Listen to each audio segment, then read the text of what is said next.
Hi guys, and welcome to Lent Day 21. So today we are looking at love one another.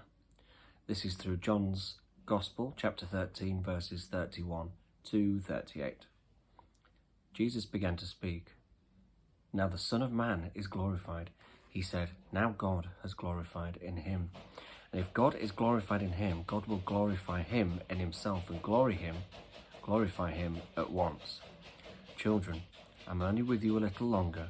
You will look at me, and as I said to the Judeans that where I was going they couldn't come, so I'm saying the same to you now.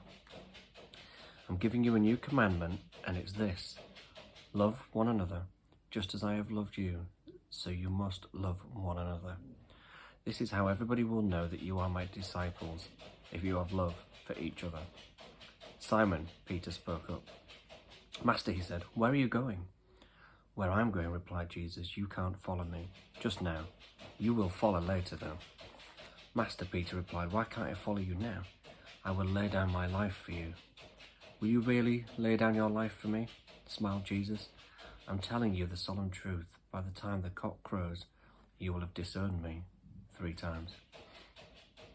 This is where the farewell discourses, as they are often called, really start. The disciples ask questions from time to time, but from now until the end of chapter 16, Jesus is explaining to them the fact that he is going away and that they can't follow him just yet. These chapters have often rightly been seen as among the most precious and intimate in the New Testament. They are full of comfort, challenge and hope, full of the deep and strange personal relationship that Jesus longs to have with each of his followers.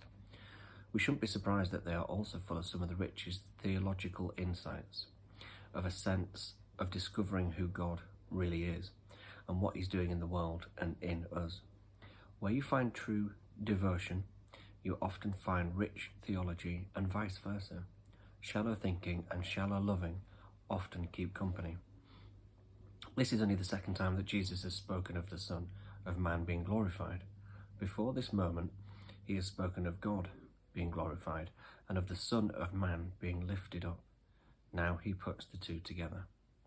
As in Daniel chapter 7, one like a Son of Man will be exalted, coming on the clouds to the Ancient of Days, and the whole scene will be the moment of God's glory, revealing who the true God is, over against the dark forces of the world that have resisted him and trampled upon his worshippers.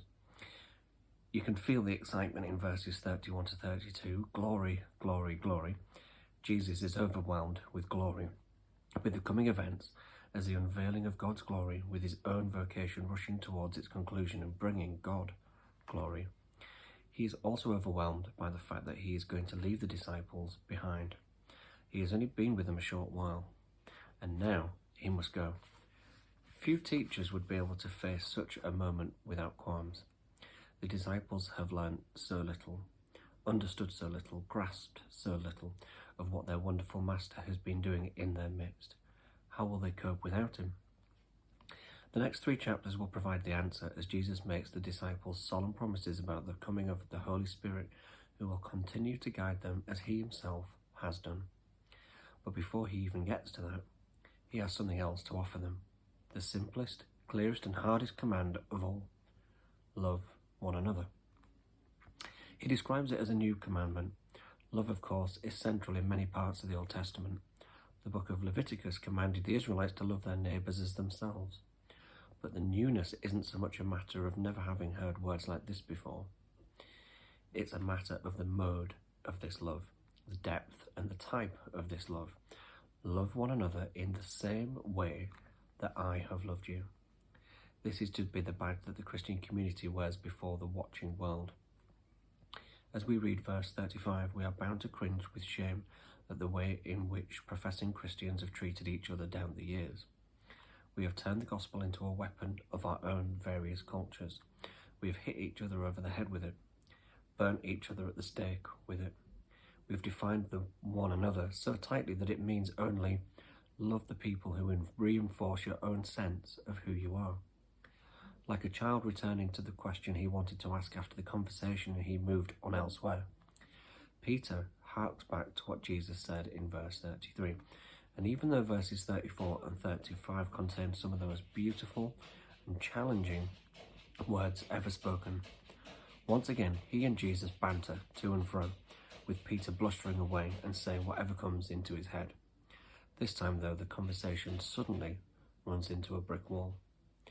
Peter doesn't realise what he's said. "Where are you going? I'll follow you." "I want to follow you. I'll lay down my life for you."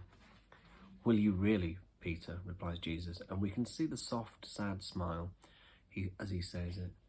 "Is it really you who's going to lay down your life for me?" "Actually, Peter, I hate to say it, but what you are about to do is something rather different." We love Peter because he is so like the rest of us, and we love Jesus because he is so gentle with him, so loving, even within the sadness and the challenge and that the glory has this to come. So for reflection today, guys, what does it mean to love others in the same way that Jesus loved his disciples? Reflect on instances when Christians have failed to love one another and explore ways to foster a more authentic and inclusive love within the church today. I think it's love in spite of each other's weaknesses, in spite of what we've done to each other. It's an unconditional love that only Jesus has purely ever done. How does Peter's eagerness and bluster reflect our own human tendencies? Consider times when your own commitments may have fallen short, and on the gentle and loving nature of Jesus in response to your imperfections. How can you learn from this interaction and grow in faith and discipleship? Well, thanks for joining me, guys, and look forward to seeing you tomorrow.